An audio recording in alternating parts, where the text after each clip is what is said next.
Yo, what's the good word? Hope y'all doing good today. I got my good boy, Olly Junglist here today. How you doing, Olly? I'm good. Good to be here. All right. What's up with you, man? What you been up to as of late? Just hanging out. Been busy with work, making music, and kind of just chilling. Making music, right? You got any newer material you're gonna show us today, later today, maybe? Yeah, I got a few new tunes coming out on Rhythmic Remedies, the new compilation. Yeah, I'll be playing those, and I'll be playing a bunch of original tracks today as well. Right on. I did want to talk about Rhythmic Remedies a little bit more, and that is your personal label, right? Yeah, it was a label that started around the pandemic with a bunch of people. We just wanted to kind of get the U.S. Jungle scene up and going, and it kind of kicked off on Twitch originally. So I found a bunch of people in the U.S., kind of all around, people from New York, Seattle, and local area people, and we just kind of got together and made music and streamed. And that was, all through Twitch, right? Yeah, we all just met through Twitch, and it kind of evolved from there.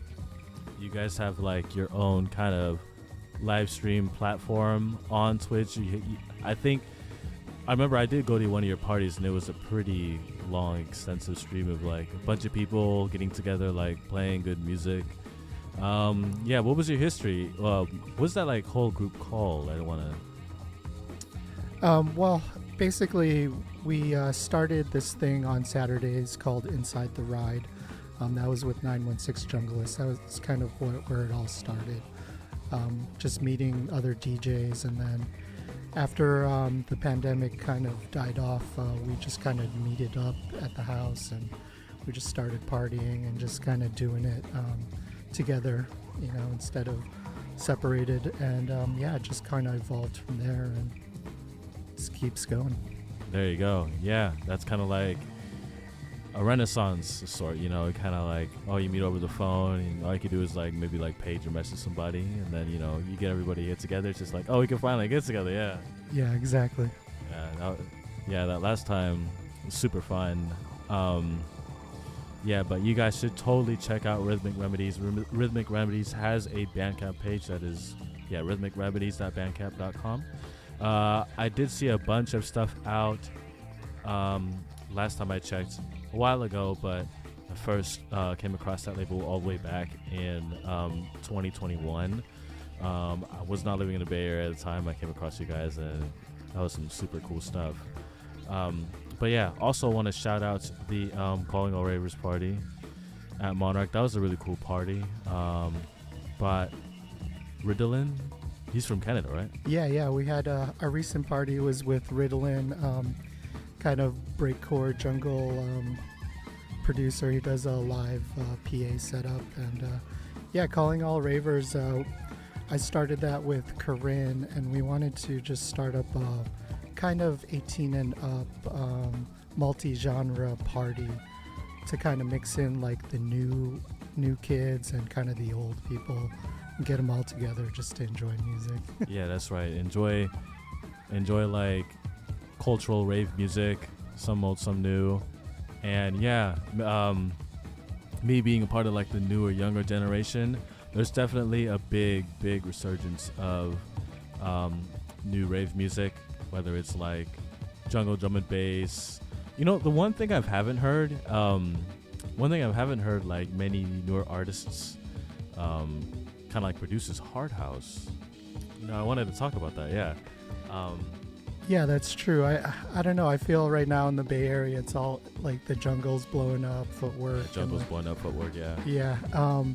Being from Chicago originally, I am a big fan of like the hard house kind of scene, and I don't know. Maybe they're not ready for it again. Yet. Oh my God, yeah. Yeah. I definitely know a lot of people from the SoCal, like LA and stuff, that are into that too. Like shout out like San Bernardino crowd, but I did want to talk about your background a little bit more from Chicago, like growing up with a lot of like DJ culture and obviously like house and a lot of political stuff aside from that, and a lot of like really important and influential artists to come out of there. Like, Was that like being like in the middle of all that? Yeah, it was kind of crazy. Chicago, obviously the melting pot of a lot of DJs, and I grew up as a kid. It started all with hip hop. I was, in the alleys with the cardboard, breakdancing with all the other kids, and we were just surrounded by DJs and music all the time, which was pretty amazing. I was into kind of house in the beginning because it was around me all the time. But then the punk rock in me kind of wanted to find something else, and kind of went towards drum and bass. And that's when I found Danny the Wild Child. And the Jungle Book was a tape that they put out a while back, early 90s. And this is a DJ from Chicago? Yeah, Danny Wildchild and Ben Proper, the Proper Drum and Bass crew. It was kind of all the early days where they were throwing a lot of parties and putting out mixtapes and stuff, and that's kind of how I fell into the drum and bass scene out there. Interesting. Do you remember like around what time Chicago or like these DJs started to catch on and throw these parties in Chicago? Well, I started early 90s and really kind of going to a lot of parties late 90s, early 2000s. I just feel like there was always DJs around me no matter what, probably even before I started. So Yeah, definitely. Yeah, like you said, the melting pot of a lot of not just like club culture, but like DJ culture and like some DJ standards. I know like some DJs tell stories about how like, hey, they get like stuck up against each other and like be envious of each other and try to always like one up each other. Yeah, I mean, for me, I felt like we were all just pushing each other to do better. Right. I actually, when I moved to LA later on, I kind of felt that there was like that cutthroat scene of like everyone just kind of like trying to one up each other. Wow, do you feel like, okay. Oh, that's very interesting. Okay. Not to hate on LA, but it's a good place to cut your teeth as a DJ, for sure. Because if you can't mix or perform, you'll kind of be forgotten really fast. Yeah, be left in the dust. That's brutal. Yeah. I hear that a lot about like the scene in New York. Have you been there recently, or? No, I haven't played in New York yet. I have traveled and visited a lot, but definitely on my bucket list to go check out. Word. So, well, starting out as a DJ, like collecting all this music to DJ and like dance music, you said you gravitated more towards like house in the beginning, just because like you were surrounded by that kind of music, like. Yeah, so luckily when I was in like 7th, 8th grade, I was begging the parents to buy me that DJ in a box set. And it was like, funny. I think it was the Gemini turntable set. And luckily I was able to get that, and that's kind of where I started. Luckily enough, being in Chicago, we had gramophone records and a lot of record stores on the north side where I kind of that's where I went to get my music. So gramophone records is legendary. Moody Man talks about that, like. Yeah. If you're from Chicago, you definitely, got music there or stopped by. Word. I think I've seen you like go back a few times. Like, how do you think that kind of scene has changed? I feel like it's always evolving, I feel like listening to a lot of like drum and bass and jungle, I feel like since jungle is kind of taking a step backwards in terms of like some of the production elements, you get to places like New York or like the East Coast, other parts of America, like I've seen like the Midwest and like Memphis. I've seen like Detroit, Chicago. I've seen like maybe like Columbus, Ohio, or like Pennsylvania. They're always trying to like come up with new sounds. So like, do you go back out there mostly do just like your drum and bass shows? Have you done like? Yeah, typically when I go out there, it's MIA crew or Proper that's booking me. But funny enough, they're really about that kind of like two-step drum and bass, like your average drum and bass. And it's kind of funny because like I don't think jungle is the amen choppage is not really like as popular in the Midwest. So I don't know, when I get on the decks, it's usually something different. It either goes really good or like I clear the dance floor, honestly. Oh. But yeah, some people are just not used to that amen choppage that we love out here. Well, I feel like they're going off of like your experience with drum and bass, like late 90s, early 2000s was all about like the step rhythm and like different drums that could do the step rhythm. I feel like jungle was just like strictly a UK thing or like a London thing, and like it would kind of evolve like every year. The sound would change every year until we got to like that point where we could only go like, I guess we could innovate and like split it up into like two different things.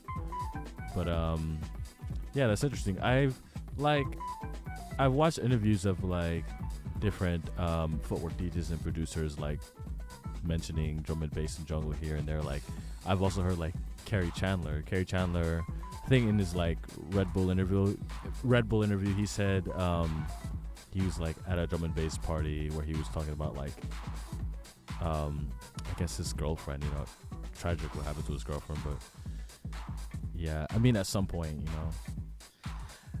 Yeah, it's I think the type of jungle that is popular here in the Bay Area, what I play, is really not that big around the U.S. I think it's still just like a underground scene, and going back to Twitch is kind of where I found all my amen heads. You know, it's like right, we all found each other. It's a very small community, but we do love it. Yeah, right. Any other newer artists you want to mention or like want us to know and check out? Yeah, so our resident DJ or resident producers on Rhythmic Remedies right now, we have Second Wave from New York, MF Mama from Modesto, myself, and then we got Tank Dubs from Los Angeles as well. So we try to hit like kind of all the major cities. But yeah, there's so many young producers coming out of the Bay Area. It's amazing right now. I can't even keep up with a lot of them. There's a lot. I feel like there's like a whole bunch of newer DJs that I'm coming up like every day, or like DJs. These newer DJs are just like super cutthroat and super excited to make like newer tracks, like especially in London, like it just pops off. Like I don't think any of the DJs and producers that were making jungle maybe about like 10 years ago would have ever predicted like these kids would be like into this kind of music. But yeah, it's true. I honestly think it's, you know, our environment right now too is like the world is so crazy, and kind of the music is kind of mirroring that too. So the chaotic, like go to war, you know, like amen choppage in your face kind of yeah, helps. it is kind of crazy and daunting for people that like don't listen to it. It's like, dang, you can't keep up with all these crazy fast rhythms, and then it's like a new rhythm like every 4-8 bars or whatever. Yeah, it's like the common thing is like, how do I dance to this? It's too many snares. Oh. Yeah, it is crazy. Yeah. So I guess your experience with drum and bass started in Chicago. How was the scene when you like moved to LA? Was it like all those DJs that you were listening to there, they were more like, I don't know, prominent in the scene, or like what were the parties going on down there in terms of like drum and bass? Well, yeah, so after, I mean, really for me, like I kind of learned the industry and kind of learned my DJ skills while I was living in LA. I just felt like, you know, I was getting into a lot of underground parties, and like it was my time to like actually start DJing shows, and I met a lot of good crews out there. So, you know, it was like kind of a kickoff to my career as a DJ while I was in LA. Yeah, it was good times. Still vinyl days, so I was, you know, lugging the vinyl everywhere and going to all these crazy, you know, warehouses in the middle of nowhere and like Also, just doing a lot of desert parties in the Mojave. So, yeah, it was a good time. Desert parties, huh? Yeah. Dang, sounds an awful lot like Burning Man parties. I didn't know they were hip to that drum and bass stuff. Yeah, there is a season for it, where all the city kids just drive out to the Mojave, the Death Valley, and we just party for the weekend. And they're still doing it till now. So. All right. So we got Olly talking about drum and bass and sort of house and gramophone records and Chicago. Now it's time for some really off-topic questions. Okay. All right, Chicago dog, is it good? Okay. I'm going no because they. Oh my God, what are you talking about? They yo? put everything on the hot dog. Exactly. That's why it's so good. And on top of that, I eat a hot dog with ketchup only, and they hate on ketchup. What the hell? Don't tell me you're the kind of guy that boils a hot dog. I'll yes. boil Oh, it. we heard it from all. He boils his hot dog. You know what you gotta do? Have you ever grilled a hot dog before, dog? Oh yeah, of course. Have you butterflied a hot dog and grilled a hot dog? Yes. Okay, I don't understand why you just don't do that instead of the freaking boiling hot dog.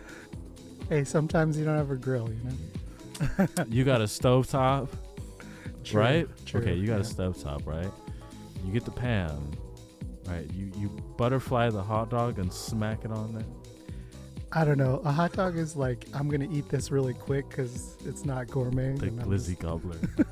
I'm gonna eat this really quick, he said. I might not even cook it. I'm just gonna eat it raw. Okay. Have you ever been to Cincinnati? Cincinnati. I've traveled through there. I haven't DJ'd there yet. No. Yeah, I feel like that's kind of like a super small DJ scene. But Chili Dog. Chili dog. Also not real. I just don't like a lot of things on my hot dog. Oh my God. It's just got to be plain. It's all sloppy with the chili. I don't know. Okay, well, you said you got a grill. What goes on the grill for you? Usually it's gonna be brats. We'll do some brats going on that. Okay. Burgers for sure, and probably some steak. I'm totally down for like just making tacos and burritos. So like cooking up steak and chicken and cutting it up for burritos or tacos. Sick. Do you do like kebabs on the grill too? You do the kebab, you grill all that, and then you put it in the burrito. Ooh. Oh yeah, no, I need to get on the kebab game for dang. sure. Yeah, for sure. All right. Also, an extensive amount of weed smoking, I presume. All right, so like, how was the weed in like the 2000s compared? I bet you it's like, you have like some stories of like journeys grabbing fucking bud. Yeah, I don't know. Like when I was younger, it was all like stems and and seeds, like the brick and some shady dude, like in high school. So I don't know. Nowadays, it's insane, the weed that's out here in California. I can't even keep up with it. It just puts me to sleep most of the time. Yeah, to be honest. But yeah, I don't know. I've been kind of chilling on it. It's more of a like going out and just relaxing with the friends. I'm not like an everyday stoner anymore, but yeah, it is what it is. Right. I personally do not smoke. I haven't smoked in like, I don't know how long, maybe like 2-3 years since I smoked weed. I just, let me tell you, I was at work and I just applied to this job and I just started working, and this dude was like, skunk, and I was just like, all right, you smoke weed, and he was all too eager to share his weed, and I'm just like, bro,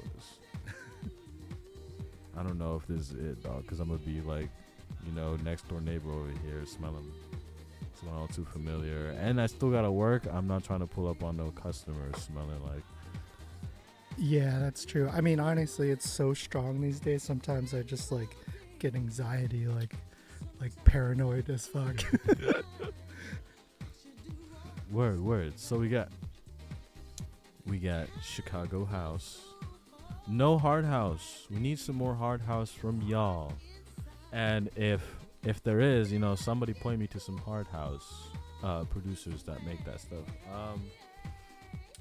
We got On the Move and started a DJ career in LA. All right. We got Chicago Dogs, which are gross apparently. Like, what's going on with that? I don't understand that. You got the whole pickle in there and like onions. So yeah, it's like too much stuff. And the tomatoes, onions. Would you put all that stuff in a burger though? Yeah. Yeah, true. See? Okay. See, you're not lying here. But anyways, the Cincinnati, I don't know. I just wanted to tell them about chili dog. Oh, you chili dog. I won't boil a hot dog.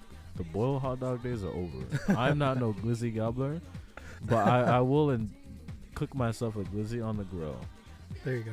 Butterfly, you all gotta cut that thing in half, put it on the frying pan like that, like so, and then flip it over when it's grilled on that side. Put it on like a sandwich, and it'll be the best. You probably don't even need. You could be like Olly over here, only put ketchup on the damn hot dog, and it'll taste like gourmet. Well, we'll have you come over next time, and we'll stream. All right, I'm gonna be in charge of. Yeah, you'll be in charge of the grill. Right on. And meeting a bunch of friends along the way, throwing that old school house party, call everybody up, and on top of that, now we could just like stream it and have everybody listen to what we're feeling that night, and that's beautiful. Then again, I want to thank you for being here today, and I do want to also mention real quick that we're going to have to cut it short, this show, so we are going to be ending at 9. So Olly is going to be stepping on the decks for half hour. Again, please support the Lower Ground Patreon here. Donate as much as you can to keep us running, yo. Again, I want to thank you, Olly, for being here today and sharing us that you hate the damn Chicago dog. Great, that's the only thing that comes out of this interview. But anyways, would you like to migrate to the CDJs? Yeah, real quick, I'm just going to do a shout out. Oh, please. You can follow me on Olly Junglist on most of the socials. Also, website ollyjunglist.com. And then for Rhythmic Remedies, we're on Instagram and also rhythmicremedies.org. And thank you guys so much for having me today. Thank you guys for tuning in. The mixtape we are playing today is by this artist Freak. That's Frique. This tape is called My Society. It's on the Mixtape Magic YouTube channel. Sorry I did not bring any music today, but I wanted to show you guys this mixtape real quick. As always, subscribe to the Patreon. Thank you all for being here. You're going to hear for the next half hour here on Lower Ground Radio.